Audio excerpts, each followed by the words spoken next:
नमस्कार, दैनिक शिव टाइम में आप सबका स्वागत है। मैं रश्मि शर्मा, कैमरामैन शुभम भगत के साथ। खुद को देशभक्ति की पार्टी मानने वाले, दूसरों को देशभक्ति का सर्टिफिकेट बांटने वाली पार्टी भारतीय जनता पार्टी अब एक सवालों के घेरे में है। सवाल ये है, लगातार विपक्षी दल और आम जनता भी पूछ रही थी कि आखिर क्या रिश्ता था तालिब हुसैन का, जो लश्कर तोयबा का टॉप कमांडर निकला, पिछले 7 साल से भाजपा से जुड़ा हुआ। अगर रियासी के लोग सतर्कता ना बरते, अगर रियासी के लोग वो बहादुरी ना दिखाते, तो शायद आज भी तालिब हुसैन भाजपा में घुस कर ना जाने कितना बड़ा आने वाले समय में कई लोगों का खून बहाने में कामयाब रहता। और बाबा चंचल की बात करें, लगातार हमेशा आरोप प्रत्यारोप लगाते, चाहे विपक्षी दलों बात करें पाकिस्तान को या आतंकियों को समर्थन करने वाले, या बात करें महबूबा मुफ्ती को, दो टूक जवाब देते हैं। आज इनसे ही जानेंगे, बाबा जी आप जिस पार्टी से ताल्लुक़ रखते हैं, आज सवाल आपसे तो बनता ही है, क्योंकि दूसरों को तो आप कहते हैं देशद्रोही है, तो भाजपा के लिए क्या कहना। बाबा जी सबसे पहले आपका बहुत बहुत स्वागत है। नमस्कार, नमन जी।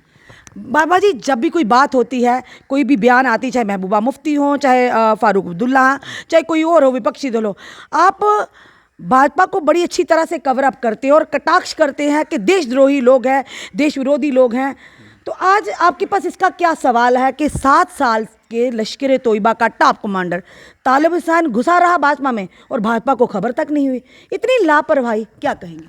इस मौके पर मैं ये कहना चाहता हूँ, सबसे पहले मैं रियासी के नौजवानों को, रियासी के लोगों को नमन करता हूँ, जिन लोगों ने उसको उग्रवादियों को पकड़ के अपने कब्जे में लिया, और जेकेपी पुलिस को मैं नमन करता हूँ जिन्होंने उसको अपने कानून के दायरे में लिया।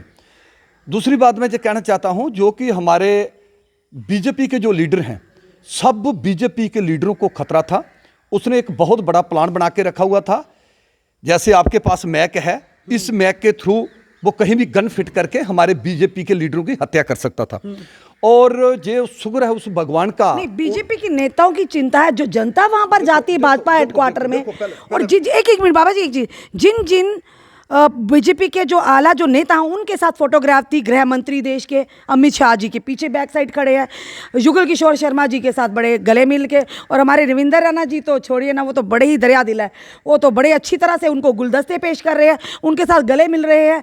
तो अगर वाकई ऐसा कुछ उसकी माइंड में चल रहा था, तो कितना बड़ा खतरा मोल लिया, हम कितनी प्रीवियस सीक्रेसी थी वो उस तक पहुंची, जो कि मोबाइल फ़ोन से भी रिकवर की एक बड़ा जो वो करने वाला था, एक बड़ा यानी कि ये कहेंगे खतरा था देश के लिए, देश के लोगों के लिए, जम्मू कश्मीर की जनता के लिए। तो क्या सिर्फ भाजपा की रेकी करने के लिए आया था? मैं आपको सबसे पहले ये कहना चाहता हूं, वो बीजेपी के लीडरों को ही खतरा था। और किसको खतरा था? वो बीजेपी के लीडरों की हत्या करने के लिए वो आया था। उसने एक बहुत बड़ा प्लान बना के रखा हुआ था। हो सकता किसी सेंटर के लीडर तक पहुंच के सेंटर के लीडर की हत्या करता, वो उसका एक बहुत बड़ा प्लान था। ये इसके पीछे पाकिस्तान का हाथ है। कुछ पाकिस्तान के सपोर्टर जो हमारे जम्मू और कश्मीर के पीछे भी पाकिस्तान, हाँ देखो, इसके पीछे प्लान था। एक बहुत, देखिए लक्ष्मी जी, आपको गलत है बाबा जी, रोकेंगे। बहुत बड़ी एक पत्रकार, रविंदर रैना जी भी कहते पत्रकार के वेश में आया था। वो किसके वेश में आया था? पत्रकार तो हम भी तो भाजपा के ऑफिस में 10 बार जाते हैं। सब मीडिया को सुनिए, पूरी मीडिया जाती है, किसी के गले में भाजपा का वो पटका नहीं था, ना ही गले में हार था। तो ऐसा क्या था तालिब हुसैन में कि उन्होंने कहा कि नहीं, या यूं कहें कि जन आधार बढ़ाने के चक्कर में, उस होड़ में किसी के गले में भी पटका डाल देते? मेरी बात सुनिए, हमारी बीजेपी सरकार जो है वो चाहती है जम्मू कश्मीर में अमन और शांति होनी चाहिए। हिंदू, मुसलमान, सिख, ईसाई सब लोग मिलकर देश के लिए काम करें, देश के हित का काम करें। अभी किसी के, लक्ष्मी मैडम जी, किसी के माथे पर नहीं लिखा होता ये उग्रवादिया है या मिलिटेंट है या किसके साथ जुड़ा हुआ है। तो फिर कौन इन चीजों को खंगालेगा? हमारे पार्टी प्रेसिडेंट ऑफिस के बाहर तो वो सिक्योरिटी पूरी हमारे पार्टी प्रेसिडेंट हमारे रविंदर रैना जी, वो एक ऐसे लीडर हैं जो कि महान लीडर हैं, जिन्होंने दिन रात जम्मू कश्मीर के लिए मेहनत की है और जम्मू कश्मीर के लिए काम किया है। अपनी तनख्वाह जो उसको तनख्वाह मिलती है, वो भी गरीबों को बांटने वाला आदमी है। वो एक फकर फकीर आदमी है। ऐसे ही लोग हैं। फकीर का फकर फकीर का सियासत में क्या काम? देखो मेरी बात सुनिए, तो भक्ति करें ना भगवान की, देखो तो भगवान उनकी, मेरी बात सुनो। अभी मैं भी भक्ति की गद्दी पर हूँ, अभी मैं भी राजनीति के साथ जुड़ा हुआ हूं। जो अपने घर से कोई काम नहीं कर सकता, वो सरकार के साथ जुड़ के गरीबों के लिए काम कर सकता है, समाज के लिए काम कर सकता है। अपने घर से कितना पैसा लगाएगा कोई? मेरा कहने का सिर्फ ये मतलब है, आप मुझे ये बताइए, जो आप मेरे बयान ले रहे हो, इसमें आप मुझे ये बताइए, खतरा बीजेपी के लीडरों को था या और किसी को था? क्यों आम जनता को नहीं था क्या? आम जनता को कैसे? तो खतरा किस लिए?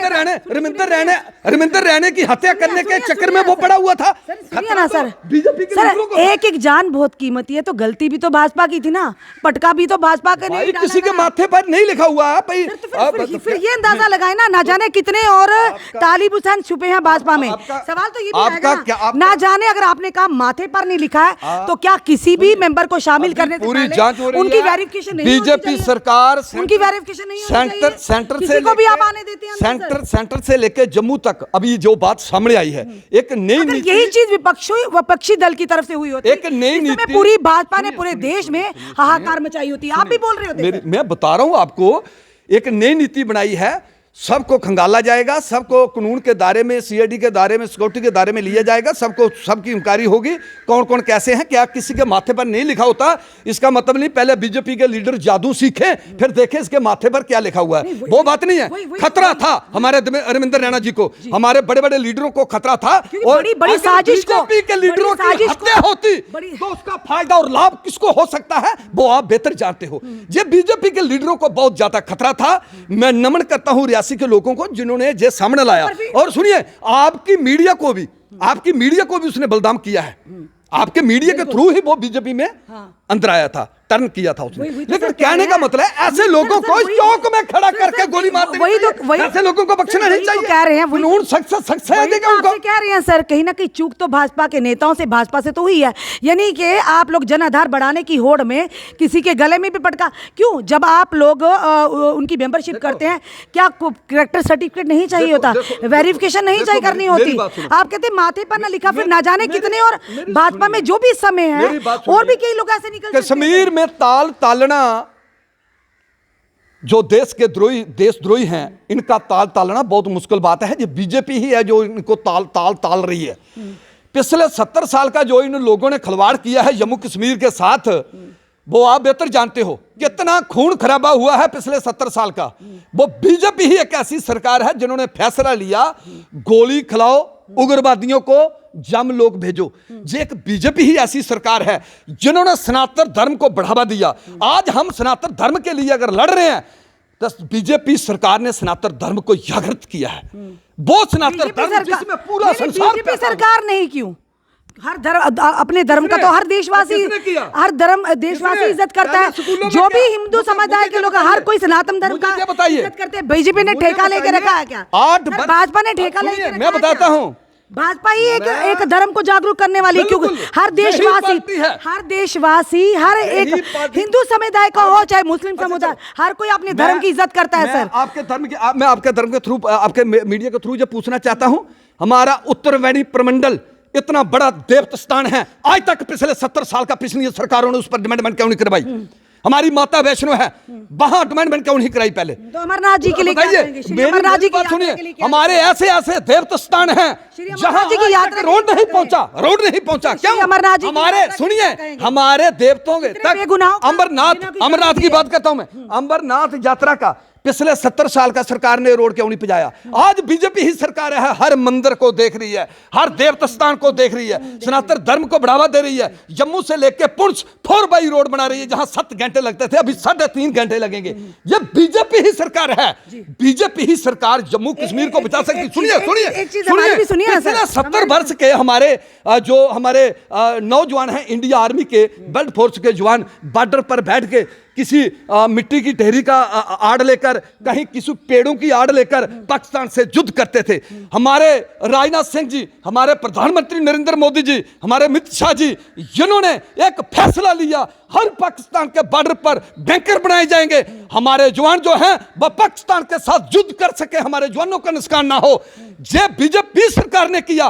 पिछली सरकारों के दौरान मेरी बात पूरी हो गई। बीजेपी की बात आती इतना जोश मेरी ना मैं बताता हूँ, बीजेपी की बात क्या खिलाती है भाजपा आपको? पिछली सरकारों कौन सा टॉनिक पिलाते हैं मैडम जी? एक इतनी बात है, पिछली सरकारों के दौरान हमारे फौजियों को ऑर्डर दिल्ली से लेना पड़ता था। आज बीजेपी सरकार ने कहा है पाकिस्तान एक गोली चलाता आप 100 गोली चला सकते हो, पाकिस्तान एक गोला फेंकता आप 100 गोला फेंक सकते हो। हमारी बेल्ट फोर्स के जवानों को, इंडिया आर्मी के जवानों का नंबर 1 बनाने का फैसला लिया है बीजेपी सरकार ने।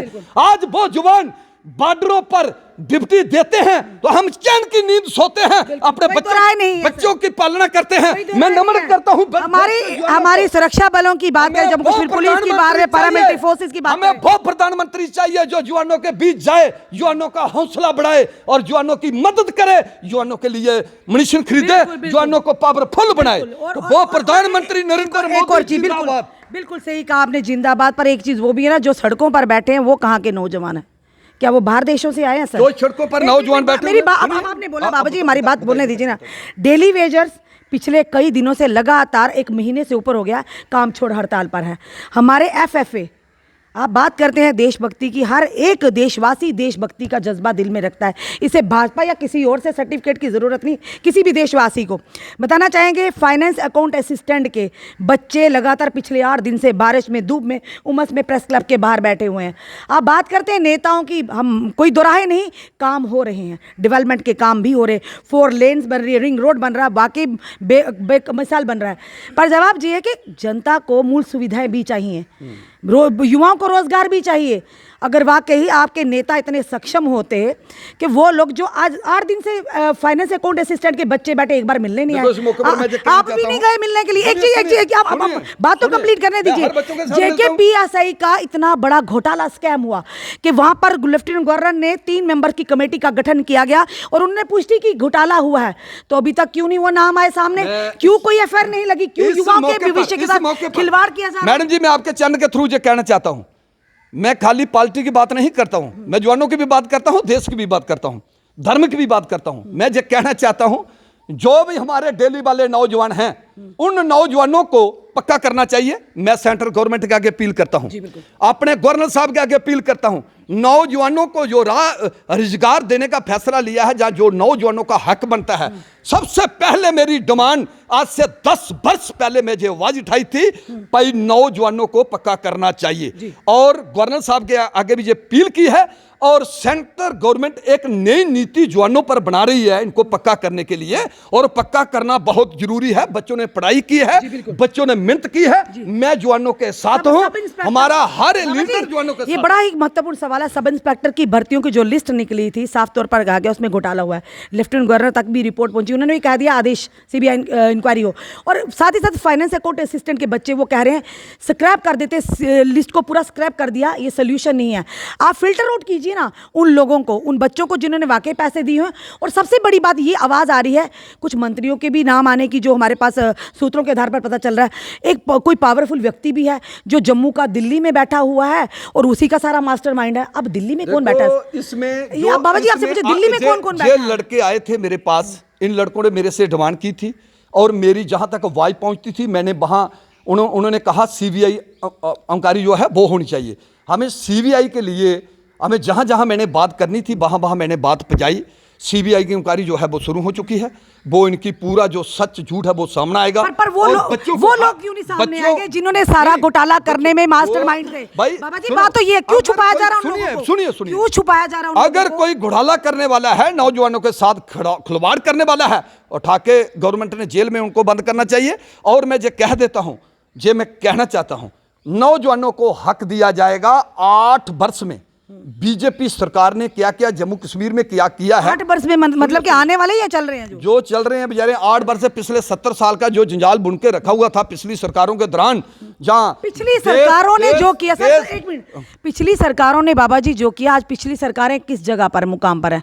तो इस सरकार ने तो वायदा किया था ना, अच्छे दिन आने वाले हैं, डेवलपमेंट होगी, प्रगति होगी, बेरोजगारी खत्म होगी। जम्मू कश्मीर नंबर अव्वल पर है बेरोजगारी में, और महंगाई की मार है। अब GST को लेकर व्यापारी वर्ग भी नाराज है और युवा जो लगातार प्रदर्शन कर रहे हैं। मेरी बात बड़ी स्पीड से, जो पैसा चाहिए देश को चलाने के लिए, एक घर नहीं चलता, देश को चलाने के लिए पैसा चाहिए।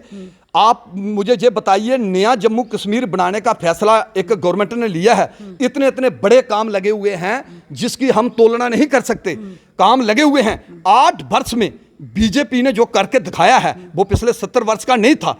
पहले जम्मू वेजर तो 70 सालों के बाद, मैं बताता हूँ, मैं बताता हूँ आपको, जम्मू से लेके पुंछ तक 10 फुट का रोड था, जहां कई लोगों के एक्सीडेंट हुए, कई लोगों की हत्या हो चुकी। आज 4 रोड बीजेपी ने ही बनाने का काम किया है। बड़े बड़े पुल, बड़े बड़े ब्रिज जो हैं बनाए जा रहे हैं। और कश्मीर आने जाने का जो अच्छी बात है बाबा जी, पर जनता को 2 वक्त की रोटी चाहिए। एम्स जम्मू बाबा में जी, लगभग सड़कों तैयार हो से चुका है। रोड से पेट थोड़ी ना भरता है, 2 वक्त की रोटी भी तो चाहिए। दूसरी बात, राशन बंद कर दिया, डिपो में 10 किलो राशन दे रहे हैं आप। दूसरी बात जो मुफ्त बांटने की बात करते, राशन से लोग राशन डिपो से 10 किलो राशन लेने वाले भी, चीनी बंद आपने कर दी, केरोसिन ऑयल वहां जो लोग राशन लेने वाले हैं, मैं चाहता हूं जो गरीब हैं उन गरीबों को हक मिलना चाहिए। ऐसे लोगों को राशन नहीं मिलना चाहिए जिनके 4-4 मंजिला मकान हैं। तो ऐसा हो रहा ना सर, कौन फिल्टर आउट करेगा? कौन फिल्टर आउट घर में गाड़ी, इसलिए सरकार जो है वो कछंजा कस रही है, वो देख रही है किसको राशन लागू है किसको नहीं है। जिसका 4 मंजिला मकान है वो उसको भी राशन। बाबा जी, एक सवाल जिसके आपका, पास 10 गाड़ी है उसको भी राशन। इस भ्रष्टाचार में गवर्नमेंट को हम क्या करेंगे? गवर्नमेंट भूखी हो जाएगी, इस तरीके से हम लूट के खा देंगे गवर्नमेंट को। गवर्नमेंट की हमें मदद करनी चाहिए। किस तरह से गवर्नमेंट के साथ मदद ऐसे करनी चाहिए, जो गरीब लोग हैं उनको हक मिलना चाहिए, जो साहूकार लोग हैं उन्होंने सरकार का राशन नहीं लेना चाहिए। फिल्टर आउट, एक मिनट सुनिए, एक सुनिए, मेरा राशन कार्ड है, मैं अपने राशन कार्ड की बात करता हूं। जाओ डीलर के पास, कभी 10 वर्ष से लेके आज तक कभी मैंने कहीं राशन उठाया हो तो मुझे एक बार दिखा दो। मैं कभी राशन नहीं लेता हूं। अगर कुछ मेरे राशन पर किसी गरीब को जरूरत पड़ती है तो मैं उसको बोलता हूं यार तू अपना राशन ले ले, अपने बच्चों की पालना की बात। सुनिए, जो कहा जा रहा है कि एक पावरफुल व्यक्ति है जम्मू का जो दिल्ली में बैठा हुआ, उन पर कार्रवाई होनी चाहिए, जो कोई भी होगा अगर निकलेगा कल घोटाले में शामिल हुआ। भाई घोटाले में कोई भी शामिल हो, मेरा बाप हो, उस पर कानूनी कार्रवाई होनी चाहिए। क्यों नहीं होनी चाहिए? कौन है कौन नहीं है जो होनी चाहिए, छुपाना नहीं चाहिए ना। पहले मेरी बात कौन छुपाएगा? लोगों का काम है प्रोपोगंडा करना। बीजेपी ही एक ऐसी सरकार है जो कि आप सिर उठा के बात कर सकते हो। अभी तक एफआईआर क्यों नहीं लगी? इतने बड़े घोटाले में पूरे जम्मू कश्मीर देश में, हमारा इतना सा जम्मू कश्मीर है, इतना सा जम्मू कश्मीर है, हमें कश्मीर टंडल भी क्रॉस करना हो तो 10 बार हमारे बच्चे सोचते हैं हम जाएं, पता नहीं कहां से कहां गोली चले। वो बीजेपी ही एक ऐसी सरकार है जो सुधार कर सकती है। और हमारा पीओके एरिया जो है सारा जम्मू का पाकिस्तान को देख के रखा हुआ पिछली सरकारों के दौरान। मैं ये कहना चाहता हूं, हमें साथ उस सरकार का देना चाहिए जो सनातन धर्म को बचाए, जनता को बचाए, देश को बचाए, फौज को बचाए, इंडिया आर्मी को बचाए, अपनी जेकेपी पुलिस के जवानों को बचाने, युवाओं को सड़कों पर लाकर बैठाए। जो नहीं जवानों युवाओं को लड़का पर मिलेगा। प्रधानमंत्री बेटी बचाओ बेटी पढ़ाओ, बेटियों को सड़कों पर सुनिए, खड़ा कर दीजिए। प्रधानमंत्री नरेंद्र मोदी जी ने एक ऐलान किया था, हर नौजवानों को रोजगार मिलेगा। जो कि हमारे नौजवान इंडिया आर्मी में भर्ती होना चाहते हैं, 4 वर्ष के लिए वो जवान भर्ती हो सकते हैं, आगे कोई अपना काम कर सकते हैं, या आगे फिर वो भर्ती हो सकते हैं। उन्होंने इसलिए कहा, लोग गलत गाइड करते हैं, उन्होंने इसलिए कहा भाई हर जवान को रोजगार मिले। जहां वो मान के चलो 25,000 लोगों को भर्ती करना था, वहां उन्होंने 1 करोड़ आदमी को भर्ती करने का फैसला लिया। बस सबको रोजगार, थोड़ा थोड़ा सबको रोजगार मिले। अगर 4 वर्ष भी किसी को नौजवान को रोजगार मिलता है तो एक देश के लिए वो इंडिया आर्मी का जवान बनेगा। सुनिए, इंडिया आर्मी का जवान बनेगा, हमारी फोर्स पूरे वर्ल्ड में नंबर 1 होगी। पाकिस्तान चीन से हम बराबर युद्ध कर सकते हैं। घर घर हमारा जवान होगा और घर घर 30-30, 25-25 लाख रुपया हर जवान के घर पहुंच सकता है। आप धर्म के कार्यों में इतना अग्रेसर हैं, कम से कम 1000 से भी ज्यादा बच्चियों की शादी करवा चुकी है। आप सनातन धर्म को रिप्रेजेंट कर रहे हैं, प्रचार कर रहे हैं, धर्म के कार्यों में काफी आपकी रुचि है, तो आपने भाजपा में या किसी और सियासत में आने का क्यों सोचा आपने? सियासत में इसलिए सोचा है, जब मैं हजारों बच्चियों की शादी करवा चुका हूं, एक मजबूत आवाज मिल जाए भाजपा। मैं सुनिए मेरी बात, मैं इसलिए सरकार के साथ, अपनी सरकार के साथ जुड़ा हूं। पहले नंबर तो बीजेपी सरकार ने सनातन धर्म को जागृत किया है, पूरे भारत को जगाया है। दूसरा नंबर, पहले जागृत नहीं था। सुनिए, दूसरा नंबर जागृत नहीं था, ये बताइए कहां जागृत था? कहां? जो लोग हैं हमारे एक मिनट, ये बीजेपी ही सरकार है तो मैं सिर उठा के बात कर रहा हूं। अभी कभी किसी और का राज होता तो इस दौरान मेरी हत्या हो जाती। आज तक जम्मू में बीजेपी जिंदाबाद। जम्मू में कौन लोग हैं जो सिर उठाकर बात नहीं करना चाहते? मेरी जान भी बिक्री होगी ना, मैं अपनी जान भी बिक्री कर दूं। सुनिए, क्या घुट्टी पिलाई है भाजपा ने आपको? क्या घुट्टी? हाँ मुझे पता, घुट्टी नहीं पिलाई, घुट्टी पिलाई है पक्का। बीजेपी ने सनातन धर्म को जगाने का काम किया है। भाजपा का नाम लो, भाजपा का नाम लो, क्या अंदर से आ जाता है? देखो मैं बताता हूं, मेरी बात सुनिए, लोगों को अगर सुनानी है। प्रधानमंत्री नरेंद्र मोदी जी ने ऐलान किया है, जो हमारे देवता स्थान है, सब देवता स्थानों को देखा जाए, उस पर पूरे रोड पजाए जाए, उस पर पूरा काम किया जाए, और बेटी बचाओ बेटी बढ़ाओ, बेटियों को भी बढ़ावा दिया, नहीं तो लोग पेड़ में ही बेटियों को मरवा देते थे। तो सुनिए मेरी हत्या होती थी बच्चियों की। उसके बाद पूरी दुनिया जानती है, उसके बाद उन्होंने लाडली बेटी के लिए स्कीम निकाली जो 1,000 रुपया महीने का उसके अकाउंट में जाएगा। सुनिए मेरी बात, उन्होंने एक सनातन धर्म को जागृत करने का काम किया है। अगर जो सनातन धर्म को जगाने वाला या समाज को जगाने वाला वो किसी धर्म का भी हो, बाबा चंचल सिंह उसके साथ खड़ा है। क्या कोई बीजेपी मुझे तनख्वाह खुद दे रही है? तनख्वाह नहीं दे रही है, लेकिन मैं बीजेपी आने वाले समय में क्या तो कोई नेता मैं बीजेपी आने वाले इलेक्शन में क्या नहीं बीजेपी का मैं काम देखता हूं। बाबा जी क्या सबसे पहले मैं इंडियन आर्मी के जवानों को जब देखता था पहले, तो उनको यही पूछा जाता था, फौजी साहब क्या माहौल है उधर? ओ यार हमें पाकिस्तान तो फैर करता है, हमें ऑर्डर जो है दिल्ली से लेना पड़ता है पिछली सरकारों के दौरान। आज फौज ने ऑर्डर उनकी जेब में डाला हुआ है, जेब मुझे बड़ी खुशी है। हमारे बल्द फोर्स के जवान सुखी रहे तो हम सुखी हैं। तो मैं ये कहना चाहता हूं, बीजेपी ही एक ऐसी सरकार है जो भारत को नंबर 1 बना सकती है। वो देश थे जिनके आगे हमारे भारत को झुकने पड़ता था, आज वो देश हैं जो हमारे प्रधानमंत्री नरेंद्र मोदी जी को नमस्कार करते हैं। वो प्रधानमंत्री नरेंद्र मोदी जी, ऐसे ही लोग मैं डिमांड करता हूं सेंट्रल गवर्नमेंट के आगे, ऐसे लोगों को आगे लाना चाहिए जो कि सनातन धर्म के साथ जुड़े हों, जिनके मन में तरस हो। जो लोग सड़कों पर है उनका क्या? उनके लिए भी कुछ बोलिए ना, जो लोग सड़कों पर है। मैंने बोला एनएचएम के बच्चे पिछले 2-3 महीने से सड़कों पर है। डेली वेजर, एनवाईसी, बात करें हमारे जो फाइनेंस अकाउंट असिस्टेंट के, फायर एंड इमरजेंसी 9 साल से सीबीआई की इंक्वायरी की मांग कर रहे, कोई भी नहीं बोला। आपने सुना नहीं, मैंने हर चैनल के थ्रू नौजवानों के लिए आवाज उठाई है। हम अपना चैनल पिछले 10 वर्ष की मैंने आवाज उठाई है। आपके चैनल के थ्रू भी मैंने कई बार कहा है, नौजवानों को हक मिलना चाहिए। जो नौजवान डेली वाले हैं उनको पक्का करना चाहिए। नौजवान हैं तो देश स्कैंडल हुआ, जो बड़ा स्कैम हुआ सर, स्कैंडल जो करने वाला, उस पर किस तरह की गाज गिरनी चाहिए, ये बड़ा सवाल। आखिरी सवाल आपसे, युवा भी समय हमें देख रहे होंगे, फाइनेंस अकाउंट असिस्टेंट के लगातार बच्चे 8-9 दिन से बारिश में, गर्मी में, उमस में, लड़कियां भी बैठी हैं। बेटी बचाओ बेटी पढ़ाओ का नारा, आज बेटियां सड़कों पर है। नौजवानों का जी, इस मौके पर मैं गवर्नर साहब के आगे अपील करता हूं, जितने भी हमारे बच्चों के ग्रुप है जो बच्चों को हक चाहिए, गवर्नर साहब ने सब बच्चों की मीटिंग लेनी चाहिए और बच्चों को अपना हक दे देना चाहिए। धन्यवाद। ये थे हमारे साथ बाबा चंचल, जो भाजपा का नाम आते ही बाबा जी की अंतर से पता नहीं कौन सी एनर्जी है, कौन सी घुट्टी पिलाई हुई है भाजपा वालों ने बाबा चंचल जी को, कि भाजपा का नाम आते ही बाबा जी भावुक हो जाते हैं, भूल जाते हैं कि कोई और भी है जनाब। और सर साफ तौर पर इन्होंने कहा कि वाकई राष्ट्र पहले, देश पहले, बाकी सब बात में। और सबकी बात करें तो हमारा देश जो है, जम्मू कश्मीर की बात करें, एक गुलदस्ते की तरह है, पर कुछ ऐसे शरारती तत्व है जो इस गुलदस्ते को तोड़ने का प्रयास करें। और वही दूसरी तरफ बाबा जी ने कहा तो है, ये अपील करेंगे गवर्नर, लेफ्टिनेंट गवर्नर साहब से, FA और JKPSC का जो घोटाले के मास्टरमाइंड हैं उन्हें फिलहाल एक्सपोज किया जाए। सबसे बड़ा सवाल बार बार हमारा यही रहेगा, scrap is not a solution. Scrap करना सोल्यूशन नहीं है, क्योंकि युवाओं का भविष्य जुड़ा हुआ है, युवाओं की उम्मीद जुड़ी हुई है। ना जाने कितनी मेहनत मशक्कत करके उनके माता पिता ने उन्हें इस मुकाम तक लाया होगा।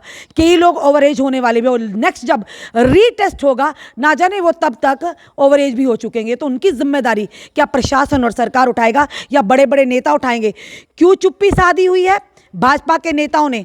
क्यों चुप है इस समय तक कि वाकई कोई अगर मास्टरमाइंड है, कोई नेता हो, ब्यूरोक्रेट है, उसे एक्सपोज किया जाएगा? और कितनी जल्द करेंगे? अभी तक कोई एफआईआर भी नहीं लगी। ये हम अपनी बात नहीं बल्कि युवाओं की बात करें, हजारों युवाओं का भविष्य दांव पर लगा हुआ है। अब देखना यह है कि किस ओर लेकर जाते हैं, किस मोड़, क्या मोड़ लेते हैं, क्योंकि जांच का आदेश तो दे दिया गया है, पर सबसे उससे भी बड़ा सवाल यह है कि बच्चे ये चाहते हैं स्क्रैप ना हो, फिल्टर आउट हो। पर कौन करेगा उन लोगों को फिल्टर आउट जो पूरा इस स्कैंडल का, इस घोटाले का मास्टरमाइंड थे? और कौन करेगा उन बच्चों को भी जो बच्चे वाकई पैसे देकर यहां पर पहुंचे हैं? फिल्टर आउट कीजिए, ये सरकार और प्रशासन के हाथ है। अपने कमेंट सुझाव जरूर दीजिए, इस वीडियो को जितना हो सके शेयर कीजिए। जुड़े रहिए हमारे साथ अगले अपडेट के लिए। जय हिंद, जय भारत।